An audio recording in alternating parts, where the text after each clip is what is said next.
Kisah horor saat video call bareng pacar yang berakhir mengerikan. Hal mistis selalu terjadi di tempat dan di situasi kapanpun, dan menjadi kisah horor tersendiri yang menyeramkan. Tidak hanya di tempat yang sunyi nan gelap, cerita mistis juga selalu ada di tempat familiar yang kita diami. Bahkan itu di dalam rumah atau kamar. Internet sudah menjadi teknologi yang sangat maju dan memudahkan semua orang untuk berkomunikasi jarak jauh. Tak hanya sekedar SMS, karena ada internet kita bisa telepon orang yang bahkan jauh dengan bisa melihat wajahnya langsung.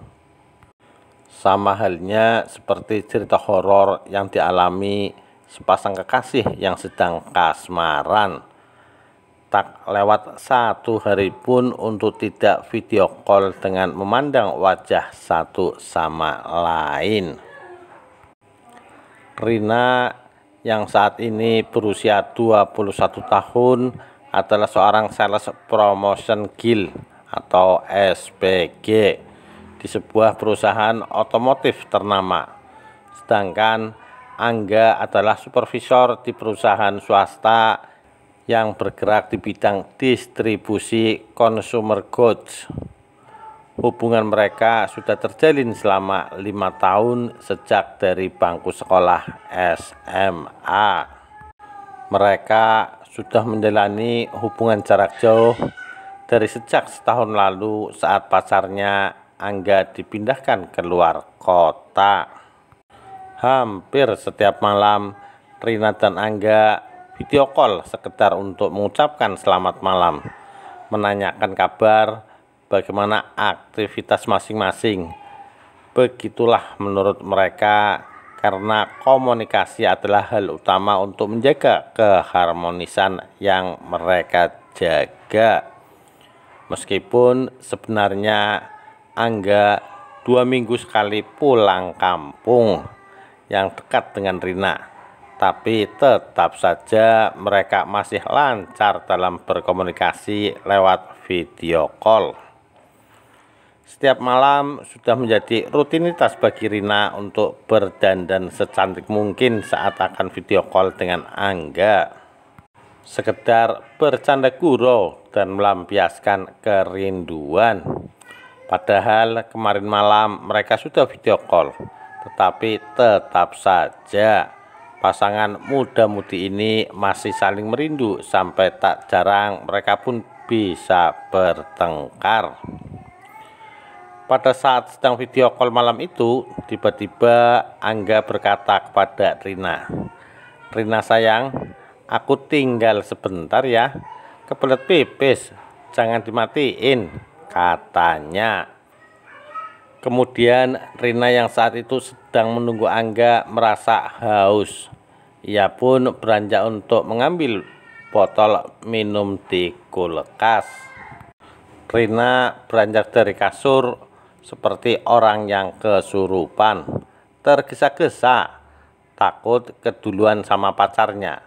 Maklum, meskipun sudah pacaran lama, hubungan mereka masih tetap romantis. Karena saking semangatnya Rina dalam mengambil air, ia pun tersandung selimut dan akhirnya jatuh. Badan Rina berguling ke samping tempat tidur yang membuat HP Rina pun menggelinding masuk ke bawah tempat tidur.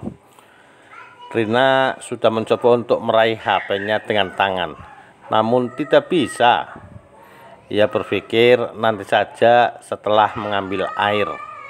Mungkin ia akan mengambilnya dengan sapu yang kebetulan saat menuju kulkas, sapu itu tergeletak di dekat tempat sampah di dapur. Saat kembali, ia pun meletakkan botol minum yang sudah ia ambil di meja dan jongkok untuk merogoh HP dengan sapu di bawah tempat tidurnya, dan akhirnya berhasil. Dapat dilihat dari layar HP kesayangan per casing Hello Kitty warna pink itu Angga sudah setia menantinya di layar. Sudah kembali dari urusannya.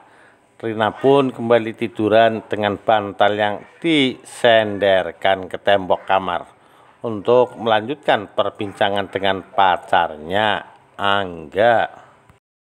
Namun saat melihat Angga, ekspresi Angga berubah menjadi sangat gelisah. Tidak seperti sebelumnya. Bahkan saat Rina melemparkan candaan yang ia harapkan pacarnya akan tertawa, namun ternyata tidak. Rina pun bertanya kepada Angga, "Ada apa Angga sayang? Kok kelihatan gelisah kayak gitu?"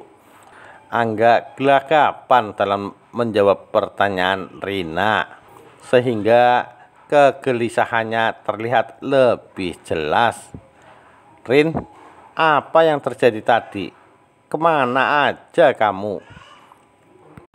Rina pun menceritakan hal yang ia alami dari mulai mau mengambil air, tersandung selimut, sampai akhirnya HP-nya jatuh dan diambil pakai sapu. Rina bercerita bersemangat sehingga berapi-api berharap Angga akan tertawa terbahak-bahak mendengarnya. Namun ternyata tidak. Angga hanya diam dan menatap Rina tajam. Lalu Angga berkata lirih, "Rin, sekarang kamu keluar kamar." Rina yang bingung bertanya, "Kenapa Angga?" "Pokoknya keluar kamar sekarang. Nanti aku kasih tahu di luar." Meskipun Rina bingung, tapi Rina menurut saja. Perasaan Rina mulai tidak enak karena kalau bercanda Angga tidak pernah keterlaluan, sehingga apa yang Angga ucapkan barusan sudah pasti serius. Ia pun berjalan ke ruang tamu. Keadaan di rumah sepi. Rina hanya sendirian karena kedua orang tuanya sedang berada di luar kota. Ada undangan pernikahan dari rekan kerja ayahnya, sehingga tidak bisa pulang dan menginap di hotel terdekat. Rina pun kembali tiduran di sofa, merebahkan diri dan mulai bertanya lagi kepada pacarnya apa yang barusan terjadi sampai ia begitu serius. "Ada apa sih enggak? Sampai begitu ngomongnya, serius banget. Ada apa sebenarnya?" Raut wajah Angga semakin bertambah kalut dan ketakutan. Ia malah meminta Rina untuk pergi keluar rumah dan meminta pertolongan dari tetangga. "Rin, aku lihat ada sosok yang meringkuk di bawah tempat tidur dalam ruang remang." "Rin, aku melihat ada sosok yang meringkuk di bawah tempat tidur dalam remang-remang cahaya lampu kamar. Dia ngeliatin aku tajam. Wajahnya mengerikan. Ada luka goresan di bawah pelipisnya. Sampai akhirnya kamu ambil HP kamu yang jatuh di kolong tempat tidur." Rina yang mendengar cerita itu berdesir menahan takut. Jantungnya berdetak sangat kencang. Mulutnya seakan terkunci, tidak bisa bicara apa-apa untuk menjawab perkataan Angga. Rina yang ketakutan pun akhirnya dapat berlari keluar rumah sambil berteriak histeris, "Tolong, tolong."